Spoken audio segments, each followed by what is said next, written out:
આપ એટલે કે આમ આદમી પાર્ટી તૂટી રહી છે, કોંગ્રેસને પણ ફટકો પડ્યો છે। અલ્પેશ કથરિયા અને ધાર્મિક માલવિયા દ્વારા રાજીનામું ધરી દેવામાં આવ્યું છે। અલ્પેશ કથરિયા આપ દક્ષિણ ઝોનનો કાર્યકારી પ્રમુખ હતો, ત્યારે ધાર્મિક માલવિયા ઓલપાડ વિધાનસભા લડ્યા હતા। બંને ભાજપમાં જોડાય તેવી શક્યતાઓ અહીંયા જોવામાં આવી રહી છે। મહત્વનું છે કે લોકસભાની ચૂંટણી પહેલા આ પાર્ટીને સૌથી મોટો અત્યારે ઝટકો લાગ્યો છે, એને લઈને અત્યારે મહત્વના સમાચાર સામે આવી રહ્યા છે। અલ્પેશ કથરિયા અને ધાર્મિક માલવિયા દ્વારા રાજીનામું ધરી દેવામાં આવ્યું છે।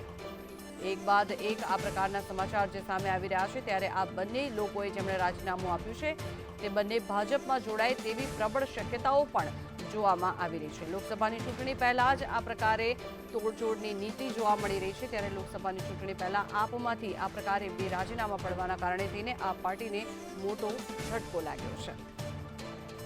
અલ્પેશ કથરિયા અને ધાર્મિક માલવિયા દ્વારા રાજીનામું ધરી દેવામાં આવ્યું છે। મહત્વનું છે કે હાલ ગુજરાતની રાજનીતિના આ સૌથી મોટા સમાચાર જે સામે આવી રહ્યા છે, એક તરફ લોકસભાની ચૂંટણીને લઈને ઉમેદવારો ફોર્મ ભરી રહ્યા છે, ત્યારે બીજી તરફ એક બાદ એક રાજીનામા પડી રહ્યા છે, જેને લઈને અનેક પ્રશ્નો પણ ઉઠી રહ્યા છે। હવે આપના આ બંને ઉમેદવારો દ્વારા જે રાજીનામું ધરી દેવામાં આવ્યું છે, ત્યારે આગામી સમયમાં તે લોકો ભાજપમાં જોડાય તેવી પૂરેપૂરી શક્યતાઓ અહીંયા જોવામાં આવી રહી છે। અલ્પેશ કથિરિયા અને ધાર્મિક માલવિયા દ્વારા રાજીનામું આપી દેવામાં આવ્યું છે। જોકે કયા કારણોસર રાજીનામું આપ્યું છે, કારણ હજી અકબંધ છે, ત્યારે આ બંને લોકો ભાજપમાં જોડાય તેવી પ્રબળ શક્યતાઓ જોવામાં આવી રહી છે।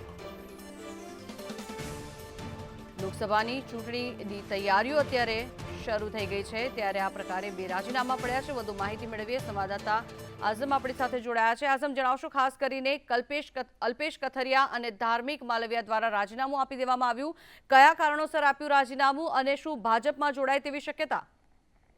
હાલ જે રાજીનામા પડવાનો શરૂ થયા છે, તેમાં પ્રથમ બે રાજીનામા તમારી સામે છે કે અલ્પેશ કથરિયા જે દક્ષિણ ઝોનના કાર્યકારી પ્રમુખ તરીકે આ પાર્ટી સાથે જોડાયેલા હતા અને કુમાર કાનાની સામે વરાછા વિધાનસભા પરથી ચૂંટણી પણ લડ્યા હતા।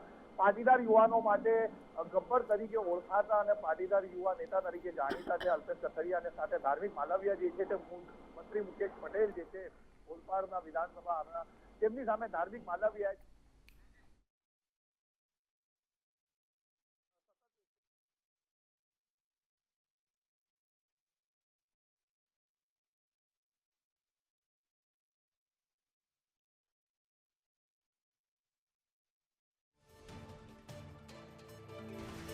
કથરિયા અને ધાર્મિક માલવિયા દ્વારા રાજીનામું ધરી દેવામાં આવ્યું છે, ત્યારે આગામી સમયમાં બંને ભાજપમાં જોડાય તેવી પણ શક્યતાઓ અહીંયા જોવામાં આવી રહી છે।